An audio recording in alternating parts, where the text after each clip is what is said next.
अस्सलाम वालेकुम। वीडियो में चिकन की ज़िंदगी के पहले 1 माह के दौरानिया पे बात होगी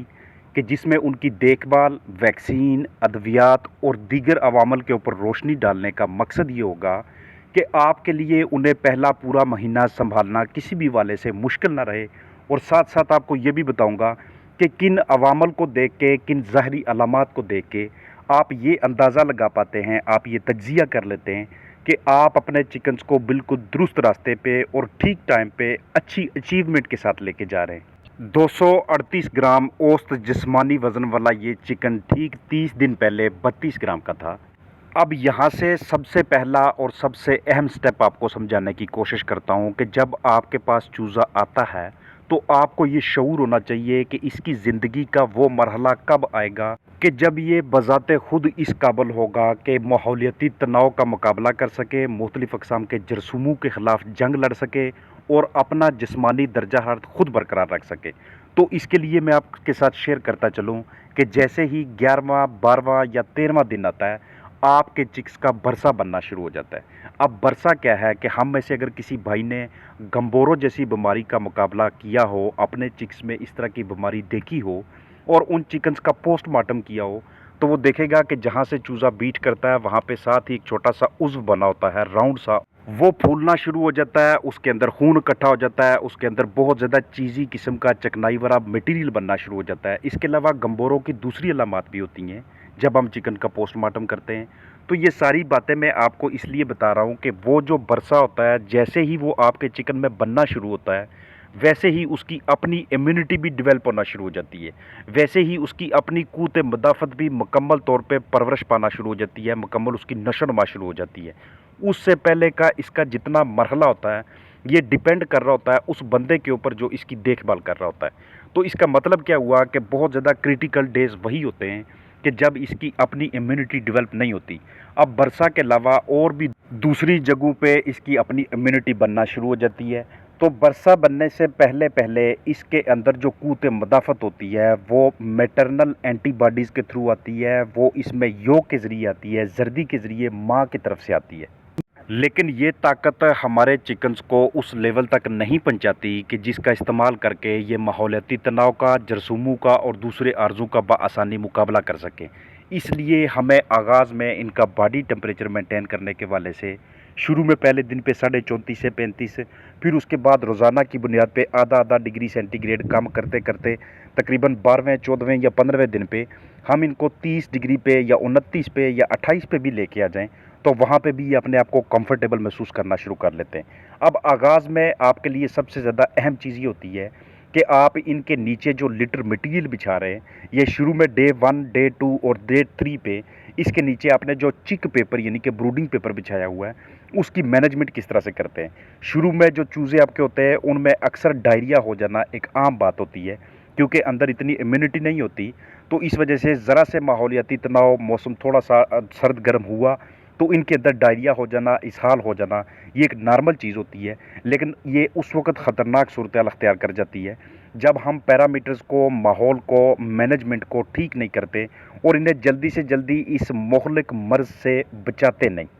चूज़ा मंगवाने से पहले हैचरी में डे 1 पे हमने इसको मैरेक्स की वैक्सीन करवानी है। जैसे ही ये हमारे पास पहुंचता है, जो अगली वैक्सीन हमने लाजमी तौर पे करवानी होती है वो कॉक्सीडियोसिस की होती है। कॉक्सी चाहे वो स्प्रे की फॉर्म में कर ले, वो फीड में शामिल कर लें या कोई भी तरीकाकार इसके लिए तैयार कर लें। फिर इसके बाद एनडीआईबी की लाइव वैक्सीन, उसके बाद हम एनडीआईबी और H9 का टीका लगवाते हैं। फिर उसके बाद गंबोरों के 2 शॉट्स लगवा के हम इनका महीना पूरा करवा लेते हैं। और इस दौरान अगर हम ये ज़रूरी समझें कि इस इलाके में रानीखेत की वबा भी हो सकती है, तो एक मरतबा हम अपने चिकन्स को एनडी लासोटा या एनडी एवेन्यू या कोई भी दूसरी जो अच्छी स्ट्रेन है वो हम इसे पानी में पिलाते हैं, या फिर वो हम इस पर स्प्रे करते हैं, या इसकी नाक और इसकी आँख के अंदर कतरा डालते हैं। आगाज़ में चूज़ों के ऊपर जो पर होते हैं छोटे छोटे से, उसे हम फ्लफ़ का नाम देते हैं। वो कुछ दिनों के बाद सारे का सारा फ्लफ़ गिरना शुरू हो जाता है और उनको रिप्लेस करते हैं फिर इनके फेदर्स। अगर आपके चिकन्स के ऊपर बाकायदा और अच्छी तादाद में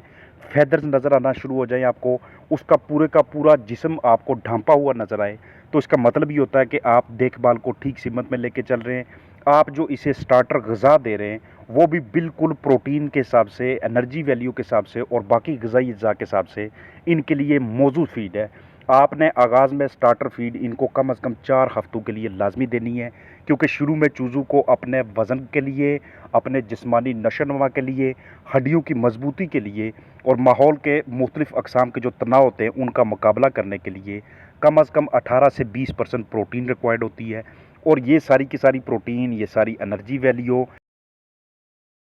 हमारे चिकन्स को स्टार्टर फीड से बआसानी दस्तयाब हो जाती है। डायरिया का होना हमारे चिकन्स में नॉर्मल केस होता है, लेकिन इसको लंबे अरसे तक लेके चलना ये हमारी मिसमैनेजमेंट होती है। इसलिए डायरिया से बचाने के लिए साफ़ सुथरा पानी और उनके लिए क्लीन वाटर के साथ साथ हमने ताज़ा पानी मुहैया करना और उनकी खुराक के अंदर फंगस ना लगने पाए, खुराक उनको ख़राब ना ऑफ़र करे और फीड की जो उनकी टाइमिंग है कम से कम दिन में 3 से 4 मरतबा आगाज़ में अपने चिकन्स को खुराक ऑफ़र करनी है। जैसे ही हम देखें कि इन्हें डायरिया होने लग गया है, वो ज़्यादातर होता है टेम्परेचर की वेरिएशन की वजह से, क्योंकि मैंने आपको बताया था कि आगाज़ में चूज़ा इस काबिल नहीं होता कि वो अपना जिस्मानी दर्जा बरकरार रख सके। आस्ता आस्ता जैसे ही वो परवरिश पाता है, जैसे ही उसकी ग्रोथ होती रहती है, वैसे वैसे उसके अंदर जो थर्मो रेगुलेटरी प्रोसेस है, यानी कि टेम्परेचर को मेंटेन करने वाला जो सिस्टम है, वो डेवलप होता रहता है और चिकन नॉर्मल लाइफ की तरफ, एक नॉर्मल एडल्ट चिकन की तरफ कामयाबी से सफ़र तय करता जाता है। आगाज़ में कभी भी एकदम से अपने चिकन्स को आपने ज़्यादा स्पेस नहीं देनी, क्योंकि ज़्यादा स्पेस मिलने की वजह से भी आपके चिकन्स फीड और पानी की तरफ उस तरह से नहीं जाते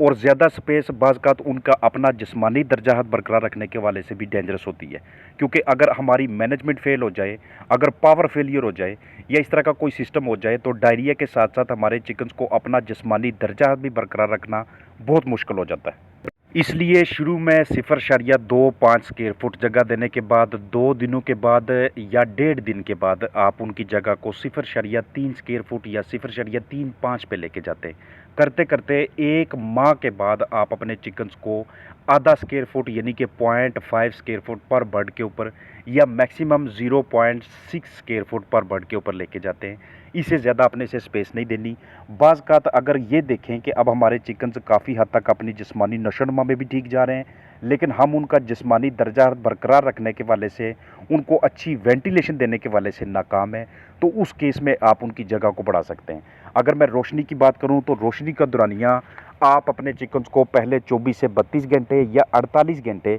लगातार देते। इसके बाद आपने अपने चिकन से अगर अंडे लेने हैं और अच्छी तादाद में लेने हैं और आप चाहते हैं कि पहले वज़न पूरा किया जाए और फिर अंडे लिए जाए, तो फिर आपने अपने चिकन्स को सिर्फ नेचुरल डे लेंथ के ऊपर रखना है। सुबह जिस वक्त सूरज निकलता है वहाँ से लेके जब सूरज गुरूब होता है उस वक्त तक, और शुरू में कम से कम 3 से 4 मरतबा फीड ऑफ़र करने के बाद जैसे जैसे आपके चिकन्स दूसरे से तीसरे हफ्ते में एंटर होना शुरू हो जाते हैं, उस वक्त आप 3 मरतबा या 2 मरतबा फीड ऑफ़र करें। और जब वो चौथे हफ्ते में दाखिल हों उस वक्त आप सिर्फ 2 मरतबा ही फीड ऑफ़र कर रहे हों, तो ये उनके लिए इनफ होती है। चूज़ों को फ्लशिंग करनी है या नहीं, ये फ़ैसला हम उस वक्त करते हैं जिस वक्त एक तो हमसे टेम्परेचर कंट्रोल नहीं होता, दूसरा हमारे चिकन्स ने बहुत लंबा सफ़र किया होता है। मिसाल है हम लाहौर में रहते हैं और हमने मुल्तान से चूज़े मंगवाए हैं। मेरा कहने का मतलब ये है कि अगर सफ़र चूज़ों का 3, 4, 5, 6 घंटे जितना ज़्यादा तवील सफ़र है, उतना ज़्यादा वो सफ़री थकावट और सफ़री तनाव का शिकार होते हैं। अब आपके पास जैसे ही चिक्स आते हैं, अगर आप देखते हैं कि उनकी जो बैक एरिया है, जो वेंट है, वहाँ पे बीठे बहुत ज़्यादा चिपकी हुई हैं, उनकी चाल में लड़खड़ाहट है, उनका पेट फूला हुआ है, वो फीड की तरफ, पानी की तरफ सही नहीं जा रहे, आपसे भी टेम्परेचर कंट्रोल नहीं हो पा रहा, पूरा का पूरा फ्लाक उसकी ज़ाहरी अलामात आपको ये बता रही होती हैं कि आप इनकी फ्लशिंग करें। फ्लशिंग एक्चुअली एक ऐसी टर्मिनोलॉजी है, एक ऐसा वर्ड है कि जिसमें हम अपने चिकन्स को मीठा पानी देते हैं, चाहे उसमें गुड़ शामिल करें, सुक्रोज शामिल करें, उसमें हम चीनी शामिल करें या कोई और चीज़ शामिल करें, ताकि उन्हें एनर्जी मुहैया की जा सके। उनकी जो इंटेस्टाइन्स हैं, जो अंदर से ब्लॉक हैं, उनको खोला जा सके, ताकि पहले वाली जो खुराक अंदर इकट्ठी है, जो पीछे की जानब जम चुकी है या कहीं पे भी उसने ब्लॉकेज की हुई है, उसमें रवानी पैदा हो और चिकन मज़ीद खुराक खाने की तरफ जाए और चिकन आस्ता आस्ता से फीड खाते खाते अपने वेट गेन बढ़ाने की तरफ उसका रुझान होता जाए। एंटीबायोटिक्स के वाले से बात करूं तो आगाज़ में पहली तो बात है, आपको एंटीबायोटिक कोर्स की इतनी ज़रूरत नहीं होनी चाहिए। अगर आपके पास अच्छे चिक्स आए हैं और अच्छे ब्रीडर्स से वो चिक्स आए हैं, हैचरी भी बहुत ही मयारी किस्म की थी, किसी किस्म का कोई इन्फेक्शन नहीं था, और ना ही जिस मुर्गी खाना में जिस जगह पे आपने चिकन्स रखे हुए हैं वहाँ पे उनके लिए किसी किस्म का कोई थ्रेट मौजूद है, तो आपको किसी किस्म की एंटीबायोटिक के इस्तेमाल की वहाँ पे ज़रूरत नहीं है। लेकिन अगर आपको इनमें से कोई भी ऐसा मसला नज़र आता है या पिछले फ्लाक में चूज़ों की मोर्टेलिटीज़ हुई थी, तो उस सूरत में आप एनरो और कोलिस्टिन का कोर्स करवाते हैं, या तो आप 5 से 6 दिनों के लिए लगातार इसको चलाते हैं, रोज़ाना 8 घंटों के लिए, या फिर बाज़ का ऐसे होता है कि 10-10 घंटे के लिए चलाते हैं और तीसरे से चौथे दिन तक जाके इस कोर्स को हम ख़त्म कर लेते हैं। बेहतरीन तरीकाकार यही होता है कि रोज़ाना 8 घंटे और लगातार 5 से 6 दिन, क्योंकि दरमियान में अपने चिकन्स को सादा पानी भी पिलाना ये उस एंटीबायोटिक की असर पजीरी को बढ़ाता है, बनिस्बत इसके कि लगातार वही पानी चलता रहे कि जिसमें एंटीबायोटिक शामिल हो। एंटीबायोटिक बज़ाते खुद एक स्ट्रेस है, और चिकन्स इसकी मौजूदगी में अगर पानी में एंटीबायोटिक शामिल हुई तो उनका वाटर इंटेक कम होता है। वाटर इंटेक कम होता है तो उन दिनों में फीड इंटेक भी कम होने लग जाता है, और फीड इंटेक कम होगा तो इसका मतलब ये है कि एनर्जी लेवल कम होगा, क्योंकि फीड जिस्म के अंदर जाके हरारत पैदा करती है, और यही हरारत इन चिक्स के लिए एनर्जी का, ताकत का, वज़न बढ़ाने का, माहौल के तनाव के साथ मुकाबला करने का सोर्स होता है। अब जहाँ पे इतनी ज़्यादा मशक्क़त कर ली, फ्लाक भी डाल लिया, तमाम अखराजात कर लिए, एक छोटा सा काम और लाजमी तौर पे करना, और वो होता है हर हफ्ते अपने चिकन्स का वज़न करना।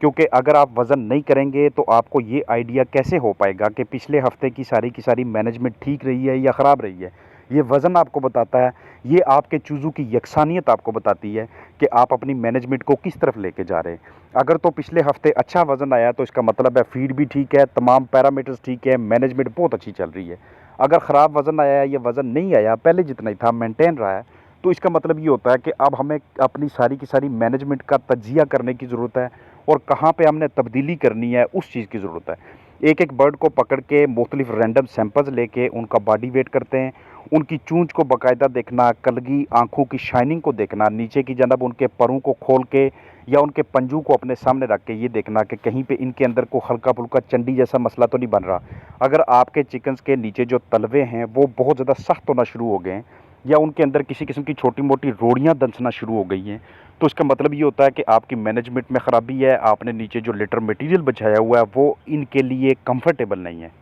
तो ये तमाम पैरामीटर्स जो कि रोशनी, नीचे की जनाब बेडिंग मटेरियल से लेके इनकी वैक्सीनेशन तक, इनकी अद्वियात से लेके फ्लशिंग तक और बाकी सारी चीज़ें, ये एक्चुअली आपने वहाँ पे रहते हुए खुद डिसीजन करना होता है। ये चूज़े की क्वालिटी के ऊपर डिपेंड कर रहा होता है, ये उस एनवायरनमेंट के ऊपर डिपेंड कर रहा होता है जिसमें आपने चिकन्स रखे होते हैं, कि मज़ीद आपने कौन कौन सी वैक्सीनेशन इसके अंदर करवानी है और कौन कौन सी वैक्सीन आपने छोड़नी है। अब मसला ये होता है कि जो मैंने पिछली भी वीडियोज़ में जिक्र किया कि बाज़ हमें यह नहीं इल्म होता कि कौन सी अच्छी वैक्सीन हमें कहाँ से दस्तयाब होगी। कभी भी आपने वैक्सीन ओपन फार्म में नहीं लेनी, हमेशा वाइल को चेक कर लिया करें। और कभी भी आपने मेडिसिन, ये छोटे छोटे जो साशे होते हैं या फिर कोई खुली फार्म में आपको मिलती है, इस कंडीशन में कोशिश किया करें कि आप ना लें। मैं ये नहीं कहता कि सारे ही इस तरह से सेल करते हैं, वो ख़राब होती है। बाज़ का कुछ इस तरह से जो साशू में पैक करके देते हैं, जो खुली फार्म में आपको एक छोटे से शापर में डाल के देते हैं, बाज़ का वो आपको ठीक मेडिसिन भी दे रहे होते हैं, लेकिन मेजॉरिटी में एक्चुअली वो मेडिसिन वो नहीं होती जो आप ले रहे होते हैं। इसलिए जहाँ पे इतने अखराजात कर लेने हैं, वहीं पे आपने अच्छा सोर्स, अच्छा ब्रांड और अच्छी पैकिंग लेनी है,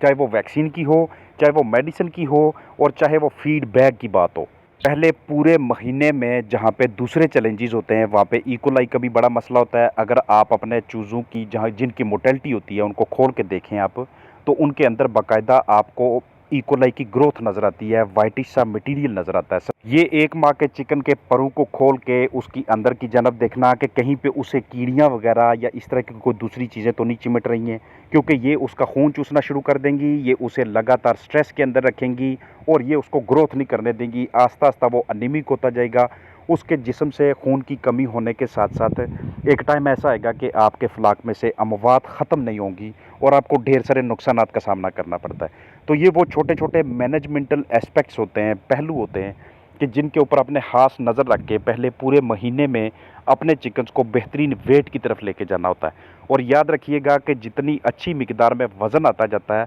उतना ही बेहतरीन तरीके से वही चिकन्स किसी भी किस्म की बीमारी का, किसी भी किस्म के हमले का बआसानी मुकाबला करने की अहलियत रखते हैं। इसीलिए हम कहते हैं कि छांटी करते रहें, इसलिए हम कहते हैं कि कलिंग करते रहें, इसलिए हम इस चीज़ पे फोकस दे रहे होते हैं कि हमने बीच में इस तरह का कोई बर्ड नहीं रहने देना कि जो वज़न में बहुत ज़्यादा पीछे हो, क्योंकि किसी भी किस्म के बीमारी के अटैक की सूरत में सबसे पहले उसी की मौत वाक़या होती है। तो मुझे पूरी उम्मीद है कि पूरे पहले 1 महीने के सफ़र के हवाले से मैंने जितनी बातें आपके साथ शेयर की हैं, अगर आपको समझ आ जाती हैं तो आप अपने फ्लाक के नुकसानात को यकीनी तौर पे बचा लेंगे। अस्सलाम वालेकुम वरहमतुल्लाहि वबरकातुहू।